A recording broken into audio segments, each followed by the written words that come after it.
Ազգային ժողովում շարունակվում են բյուջետային քննարկումները։ Ֆինանսների նախարարը ներկայացնում է գերատեսչություններին հատկացվող բյուջեները։ Էկոնոմիկայի նախարարության նախագիծը 26 թվականի համար նախատեսված է 74 միլիարդ 514 միլիոն դրամ։ Բարձր տեխնոլոգիական արդյունաբերության նախարարության մասով նախագծով առաջարկվում է հաստատել 37 միլիարդ 352 միլիոն դրամ։ 2026 թվականից բոլոր անկանխիկ գործարքների համար գործելու է հետվճար։ Հարցին բոլոր բանկերն են հիմա պատրաստ հետվճար տրամադրել եւ կենսաթոշակառուների հետվճարի տոկոսը նույնն է մնալու, թե կբարձրանա, պատասխանում է ֆինանսների նախարարը։ Հետվճարը տալու են ոչ թե բանկերը, այլ արքա համակարգը, այսինքն կապ չունի, թե դա որ բանկն է։ Հիմա տեխնիկական դետալներն ենք վերջնականացնում, երբ որ արդեն պատրաստ լինի փաթեթը ներկայացման, բնականաբար բոլոր մանրամասներով կոմունիկացիան կիրականացվի։ Հիմա կդժվարանամ այդ մանրամասների մեջ բանանեմ, բայց մի բան հաստատ է, որ սա տեղի է ունենալու արքա համակարգի միջոցով։ Բարձր տեխնոլոգիաների նախարար Մխիթար Հայրապետյանը ներկայացնում է 2026 թվականին նախատեսված միջոցառումներին հատկացվող գումարներն ու թվարկում։ 26 թվականին նախատեսվում է 968 միլիոն դրամի ֆինանսավորում, որոնցից հիմնական 540 միլիոնը 2026 թվականին նախատեսվում է հատկացնել միջազգային աքսելերացիոն ծրագիր իրականացնող Plug and Play կազմակերպությանը, 200 միլիոն դրամ հատկացնել Sevan Startup Summit 2026-ը իրականացնելու համար։ Հաջորդ ծրագիրը դեպի աշխատաշուկա մենք նախատեսում ենք 2026 թվականին նորարարական կենտրոն Կապանում ստեղծել,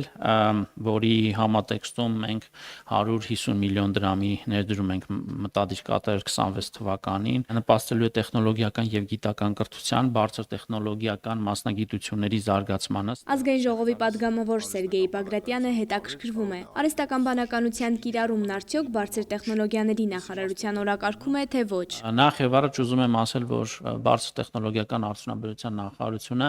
ամիսներ առաջ հայտարարեց արհեստական բանականության վիրտուալ ինստիտուտի ստեղծման մասին, որը վիրտուալ հարթակ է եւ նպատակ ունի խրախուսել արհեստական բանականության ոլորտում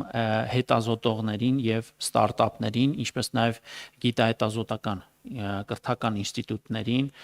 բարձրագույն ուսումնական հաստատություններին։ Տարածքային եւ ենթակառուցվածքների նախարարը ներկայացնում է 2026 թվականին նախատեսվող ծրագրերը։ Կմեկնարկեն Հայաստանի Հանրապետությունում նոր ատոմային էներգաբլոկի կառուցման ծրագրի կառավարման նպատակով ատոմային էներգաբլոկի կառուցման աշխատանքների նախապատրաստական աշխատանքները 2026 թվականին ըստ օղով նախատեսված է 828 միլիոն դրամ։ Շարունակվեն Հայաստան-Վրաստան էլեկտրահաղորդման օդային գծերի եւ համապատասխան ենթակառուցվածքների կառուցման աշխատանքները։ Մենք մրցույթային գործընթացը այստեղ ամփոփման փուլում ենք, նախատեսված է 48.4 միլիարդ դրամ։ Շարունակվեն նաեւ 40 եւ ավել տարիներ շահագործման մեջ գտնվող Շահումյան 2, Մարաշ եւ Եղեգնաձոր ենթականների վերակառուցման աշխատանքները, որոնց համար նախատեսված է 3.8 միլիարդ դրամ։ Պետական աջակցության նոր ծրագրով Զվարթնոց Շիրակ օդանավակայաններում կլինեն նոր ուղղություններ։ Այս մասին ներկայացնում է նախարար Դավիթ Խուդացյանը։ Դա վերաբերվում է հետևյալին, որ այն ավիաընկերությունները, որոնք պատրաստակամություն կհայտնեն բազավորվել Երևանի Զվարթնոց կամ Գյումրիի Շիրակ օդանավակայաններում եւ նոր ուղղություններից ուղևորափոխադրում կիրականացնեն դեպի Երևանի Զվարթնոց եւ Գյումրիի Շիրակ օդանավակայանները, պայմանով որ առնվազն մեկ նոր ուղղություն պարտադիր պետք է ունենան Գյումրիի Շիրակ օդանավակայաններից, այդ ավիաընկերությունների համար 2 տարեկանից բարձր տարիքի